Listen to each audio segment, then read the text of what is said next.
Man, I saw something on Twitter that said the beginning of 2021 took Cicely Tyson from us, and the end of 2021 took away Betty White. So this year, 2022, is either going to be a really good year, something really good is going to happen, or we're going to enter the zombie apocalypse.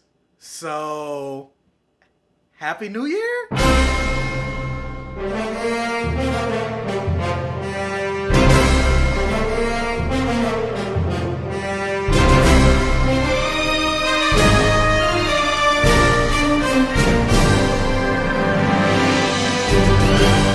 And welcome to my safe haven. Thank you so much for clicking on this video and joining me here on the Black Gay Comic Geek channel. Happy New Year, everyone. It is 2022. If this is your first time seeing me, hey, how's it going? My name is Michael, the Black Gay Comic Geek, as it says on my shirt. And I always say the things that I love to talk about on my channel has blood, sex, gore, and magic, or any variation of the four. So I like to talk about superheroes. I like to talk about video games. I like to talk comic books. I like to talk fantasy, I like to talk sci-fi, and I like to talk about black representation and queer representation. So if that is something that you're interested in and you like this video and you check out my other videos and you like what you see and you want to subscribe, I would greatly appreciate it, and hopefully you become a regular here on the Black Gay Comic Geek channel. And speaking of, obviously with this channel being a review channel, with it being the beginning of the year, I basically just wanted to talk about some of the things that I'm excited for to talk about here on this channel for 2022. Funny enough, I was supposed to do this video yesterday, but I was so caught up on TikTok, which follow me on all my other social media accounts, Black Gay Comic Geek across all social media. Links for that will be in the description box below. But on TikTok, there was this guy that was making a video that had the audacity, the gall, to basically try to say, because if you guys don't know, Halle Bailey has been cast as Ariel from The Little Mermaid. Not to be confused with the actress Halle Berry, but Halle Bailey is the sister of Chloe Bailey, the twins that, you know, Chloe Bailey's song, "Work it hard like I do, I never know lyrics, but da da da da like I do, booty so big, Lord have mercy." That's her sister. So she's cast as Ariel from Little Mermaid. And this guy made a video basically saying, why is she cast as Ariel? Because it doesn't make any sense, because scientifically speaking, mermaids live at the bottom of the ocean, which means they get no sunlight, so she would be pale skinned. And I'm thinking in my head, I'm like, are you really using are you that racist that you're using science to justify the existence of a black mermaid? Mermaids don't fucking exist. So what science, like, anyway, so yeah, I was making videos talking about that, and that distracted me from this video that I wanted to do. But anyway, I say all that to say, follow me on TikTok if you're not, and Twitter, and Instagram. But yeah, before we jump into it, if you could do me a favor and hit that thumbs up like button, it'll really help with the YouTube algorithm. If I could get half the number of likes compared to views on this video, or the same number of likes that I get views on this channel, I would greatly appreciate it. And yeah, so please, please, please, please, please, if you can hit that like button, it'll really help more than you could ever know. But so yeah, let's get into it. 2022, like 2021, interestingly enough, was the year of Marvel. There was so much MCU and Marvel content, starting from January with WandaVision all the way to December with Hawkeye and Spider-Man No Way Home. It seemed like almost every single month or every other month, we got a new Marvel property that came out. And it was a great year. And it's crazy that last year was the first year of all the Disney Plus shows and how successful they ended up being.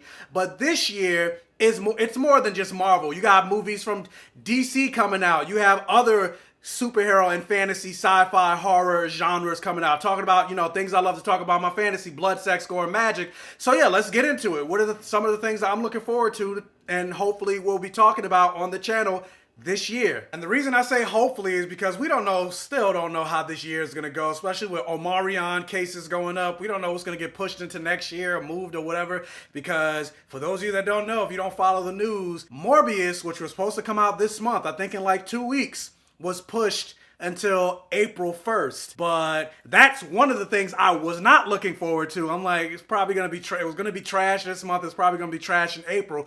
But speaking of, I think probably the number one thing that I'm looking forward to this year. So let's start this list off. And it's not going to be in like order from least to most, but this is my most anticipated thing coming out in 2022. It is Doctor Strange and the Multiverse of Madness, especially after Spider-Man No Way Home. And if you guys have not seen my Spider-Man No Way Home review, me, Fantastic Frankie, we did like 3.5 hours live talking about that movie. So if you haven't seen that, go check that out. The replay, I'd appreciate it.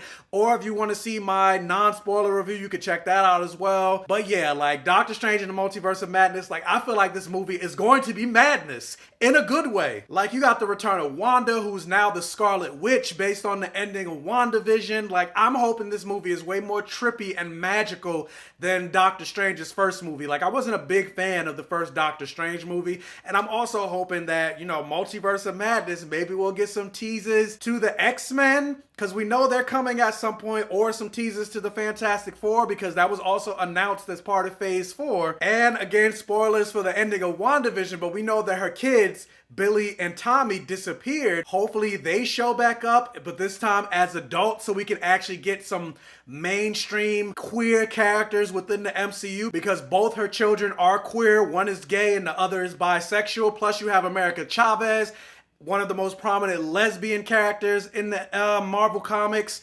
So yeah, like Multiverse of Madness, give me the X-Men, give me some Fantastic Four, and give me some queer, and give me some magic, blood, sex, gore, and magic, and hopefully, so yeah, I'm definitely excited about Doctor Strange and the Multiverse of Madness. Next on the list, and again, this is not in order, and also like, I'm not going to talk about every single thing I'm excited for, because this video will be way too long. And then also, like, I'm pretty sure there are things coming out that I don't even know that are coming out that I might end up loving. Like, for example, this next thing that I'm going to talk about, which I didn't know about until I ended up just happening to come across it on Amazon Prime, but season 2 of Upload. If you have not seen my non-spoiler review for Upload, you could click the link up here. But Upload was, funny enough, a sleeper hit for me that came out on Amazon Prime in 2019. And before Lovecraft Country, it was my favorite show of that year. And basically the general premise of Upload is essentially you have the option before you die to upload your consciousness into this AI heaven-like program. And he ends up falling for one of the customer service reps that handles his virtual reality world. And it's almost like a star-crossed lover situation, because he's essentially dead, and yet he's falling in love with the woman that's alive. And then there's also a lot of allegories to like capitalism, how capitalism will find some way to milk you even after you die. And there's also a little murder mystery involved in the show. And like I said, I was not expecting to love it as much as I did. Like, it was just something I was like, oh, what is this? I'm gonna check this out, because it stars Robbie Amell, who I was a fan of from like the Flash shows. And then also, like, I really liked his show Tomorrow People. I'm still kind of upset that show got canceled. I really enjoyed that show, so I wanted to check out his next acting role. And yeah, I really enjoyed Upload. So yeah, check out the link up here to see my thoughts on season 1. So I'm definitely excited about season 2. Also, speaking of an Upload, something that I'm also really excited about to talk about on this channel and also play is God of War 5 Ragnarok. If I can figure out some way to get my hands on a PlayStation 5, which is like impossible, at least for me at this point. Sony, hey, if you're watching, holla at your boy. Do you want to send me a PlayStation? I'll even pay for it. You don't even have to give me one for free. Just give me one. But yeah, like, I'm really excited to play God of War 5. Like, I loved God of War 4. It is one of my favorite games of all time. It is my favorite of the God of War franchise. I actually went back on my channel. I was like, wait, did I review God of War 4? And then I was like, I didn't review God of War 4. Did I have a YouTube channel when that game came out? Okay, no, I just looked it up, because I was like, why didn't I talk about God of War 4? But no, yeah, it came out a year before I started my YouTube channel, so that makes sense why I didn't talk about it. But I will be talking about God of War 5, again, if I can get my hands on a PlayStation. So that's something I'm really excited about. And speaking of another PlayStation property that I'm excited to talk about is Dying Light 2. Zombie game, blood, sex, gore, and magic. Like, I really enjoyed the first Dying Light game, and that game has you like pumping with adrenaline. And the basic premise of Dying Light 2 is the virus won and civilization has fallen back to the Dark Ages. The last human city settlement is trying to rebuild a semblance of routine. You are a wanderer of great power and abilities, haunted by memories you cannot decipher. You set out to learn the truth. What influence will you have on the people of the city? Choose sides, discover your destiny, but wherever your actions take you, there's one thing you can never forget. Stay human. And it's essentially an open world zombie apocalypse, and you get to make choices that will affect how the game will go. You have the option of traveling around during the day or traveling around at night. But of course, this is a video game, so there are moments where you have to travel throughout the night. But they say the freaks come out at night. Literally, zombies become way more powerful at night. And so there are moments where you gotta run for your life, because some zombies you can kill and some zombies you will have absolutely no chance of getting rid of, and you have to do nothing but run. So yeah, that first game was intense and I loved it. And so when I found out they were gonna make a sequel, I was like, oh, I'm excited. Again, if I can get my hands on a PlayStation 5. Another thing that I'm really looking forward to, which also comes out this month, it comes out, I believe, next week, is Peacemaker, which is a spin-off to James Gunn's hit, which came out last year, The Suicide Squad, which, again, if you haven't seen my review for The Suicide Squad, you can click the link up here. And I believe the Peacemaker, I'm not sure if it's a prequel or a sequel to The Suicide Squad, maybe a little bit of both. But yeah, John Cena's Peacemaker was definitely a standout of the Suicide Squad movie and one of the best characters in that movie. And so when it was first announced that a character named Peacemaker was getting a spinoff, an HBO Max spinoff on top of that, I was like, who the hell is Peacemaker? Where's my Midnighter? Now granted, I'm still saying that. Where's my gay as hell Midnighter and Apollo HBO Max series? But then after I actually saw the Suicide Squad, I was like, okay, I'm won over on this character. Again, I still want my Midnighter and Apollo HBO Max series, but I'm excited about the Peacemaker. I really enjoyed John Cena's performance, and I'm curious to see where the show goes. So yeah, Peacemaker comes out January 13th. Also, something that was recently just announced a couple days ago that's slated to come out later this year is Umbrella Academy Season 3. After the cliffhanger ending of Season 2, which every season ends on a cliffhanger, like, I'm so here for Umbrella Academy Season 3, which again, if you haven't seen my review for Umbrella Academy Seasons 1 and 2, but mostly Season 2, this is a recent one, you could click the link up here. But the way Umbrella Academy ended, I am so excited about Season 3, and the fact that one of the other characters, Ben, seems to be getting more prominence in Season 3, because that actor, I was like, Ben, the person that plays Ben, I can't think of his name, the actor's name, but I'm like, he is so good looking, like, like, man. So I'm like, yeah, more time with him on screen. I'm like, come on, give it to me. Also, give me some more gay in Season 3. Like, give me some more gay and everything. Like, that's what I want. But yeah, like, Season 3 of Umbrella Academy, I'm really looking forward to it. This one, I would say I'm more supremely curious to check out, more so than I am excited. And that is the television version of Interview with the Vampire. Rest in peace, Anne Rice. I wouldn't say I am a huge Anne Rice fan, but I'm definitely an Anne Rice fan. I love vampires, and Interview with the Vampire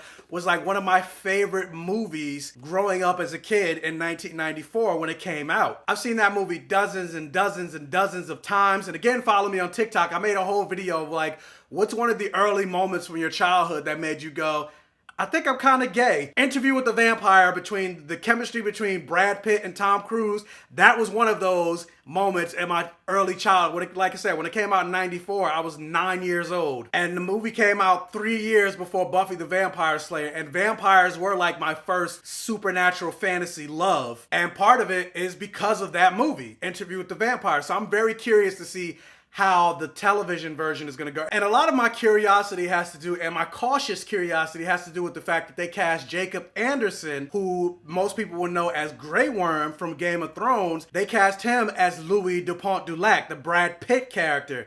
And I'm curious at how it's going to work with the racial dynamics and racial politics, because I hope they don't ignore it, especially because Louis' story starts in the 1700s, and Louis is supposed to be a rich, wealthy former plantation owner. So I'm like, how was that going to work with the dynamics of the show, especially with Lestat, his main love interest, and the person that turned him into a vampire still being white.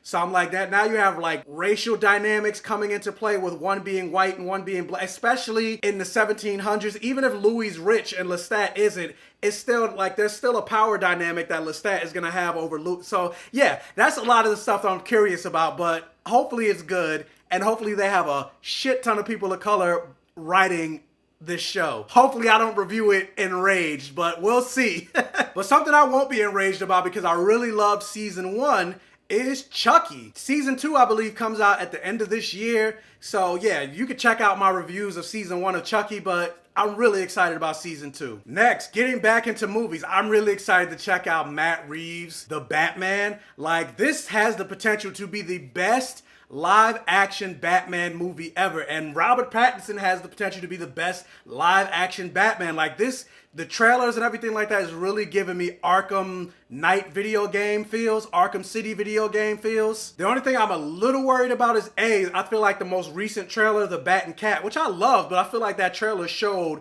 way too much, and then also like it's giving me a little bit of Dark Knight feels. And while The Dark Knight was a great movie, my biggest problem with The Dark Knight is how grounded in realism they're trying to put Batman in. And that's not the Batman that I want. Like, I want to see a Batman that can also interact with a Superman, that can also interact with a John Constantine, that can also interact with a Zatanna. And that's not to say that they can't do that in this new Batman movies, but like, it just seems like the DCEU doesn't know what the hell they're doing. Like, I want to see a shared cinematic universe with the DCEU, and there's rumors of like Flashpoint completely erasing the DCEU, and I'm not really that excited about it. I know a lot of people are excited about The Flash. I'm still gonna watch it, but it's not on this list, I'll say that. But yeah, I'm really excited about Batman. Zoe Kravitz is Catwoman. Like, she looks phenomenal. Like, yeah, the Batman, it looks great. And hopefully we eventually finally get a live action version of the Bat Family with Tim Drake, Dick Grayson, Jason Todd. Like, hopefully that comes down the line and we get a bisexual Tim Drake. So yeah. Next up, Jordan Peele's Nope, which is supposed to come out this year. There's no official release date. And while I know absolutely nothing about it, all they released is a poster. All I need to know is Jordan Peele's coming out with another movie, and I'm here for it. I'm excited for it. I cannot wait to see what it is. Like, black people in the horror genre, sign me up. Jordan Peele has knocked it out the park every single time. And while I wasn't the biggest fan of Us, I didn't hate it. But Get Out and Us, like, yeah, like I said, I really enjoyed them. I like Get Out way more than I like Us, but I'm still very curious and very excited to see what his next project is. So I'm definitely excited about Nope. And continue about rooting for everybody black, Spider-Man Across the Spider-Verse. Spider-Man Into the Spider-Verse is like outside of like No Way Home, which now took that #1 spot. Spider-Man Into the Spider-Verse was like the best Spider-Man movie ever released, and that includes the live action movies. Like I said, No Way Home ended up taking that spot, but Spider-Man Into the Spider-Verse is damn near perfection. Miles Morales, which, you know, he's getting way more prominence and recognition within the mainstream non-comic book reading world because of that movie, and then the PS4 game that came out last year, I believe. So I'm definitely excited to see Miles return. I'm excited to see where his story goes in this next installment. And of course, me being a big fan of the MCU, I can't not mention Thor Love and Thunder, which also comes out this year. Like, Taika Waititi is returning. You know, that Thor Ragnarok was like the best Thor movie ever, so the fact that he's returning for Thor Love and Thunder, I'm curious to see where Thor's character goes in the MCU after this point, because I believe he's really the only OG, well, a Hawkeye, Jeremy Renner, but outside of those two, they're the only OG Avengers that are making it into Phase 4. So I'm curious to see where he goes, where Jane Foster as the Lady Thor, Tessa Thompson coming back as Valkyrie. Hopefully, maybe we'll see Loki show up. But yeah, Thor Love and Thunder, excited about it. Like, really all the MCU properties that are coming out this year. Moon Knight is supposed to come out this year. And while I don't really know that much about Moon Knight, I never really read any of the Moon Knight comics, which I do need to do before the show comes out. But I know a lot of people really love the character of Moon Knight, and I'm really curious to learn more about the character of Moon Knight. Plus, like I said, the MCU, they haven't really disappointed me. Granted, the Disney Plus shows have disappointed me at the end, but ultimately I really enjoyed most of them. Or really all of them. And also, speaking of more Disney properties, Obi-Wan comes out on Disney Plus this year. And with Ewan McGregor returning as Obi-Wan, you have Hayden Christensen returning as Anakin Skywalker, Darth Vader. So I am super excited to see Obi-Wan return. Maybe we'll see Rosario Dawson show up as Ahsoka Tano, which I don't think her show comes out this year. But either way, I'm really excited about Obi-Wan. But yeah, but because I don't want this video to get super long, I'm gonna speed through these next ones. But and again, I'm not naming every single thing that I'm excited about in 2022, because like I said, that's gonna be way too long. But these are the things that I just really wanted to talk about and put out there for you guys that maybe you didn't know that they were coming out this year. But The Boys Season 3, which if you haven't seen my review for The Boys, click the link up here. Invincible Season 2, I believe, is coming out this year. If you haven't seen my review for Invincible, click the link up here. Black Adam starring The Rock. Like, that movie looks like it's going to be brutal, and I really enjoyed the Shazam movie, so we'll see how Shazam is going to take out Dwayne Johnson's The Rock, like Zachary Levi.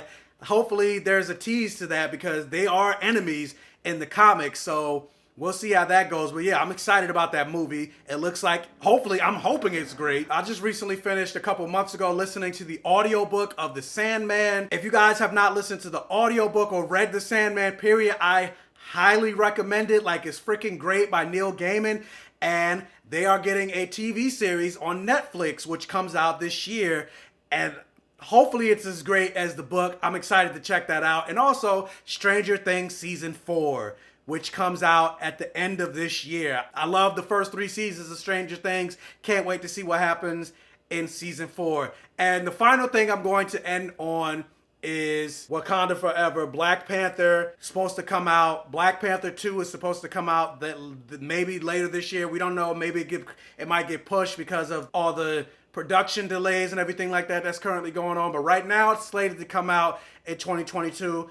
It's a bittersweet moment. I'm excited, but I'm also sad because it's no Chadwick Boseman, and I'm curious to see where the story goes, and still, giving opportunity for these black actors in Afrofuturism, and hopefully it makes just as much money or even more money than the original Black Panther movie.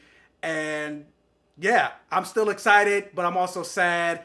But yeah, hopefully it's just as great or not better than the original Black Panther movie.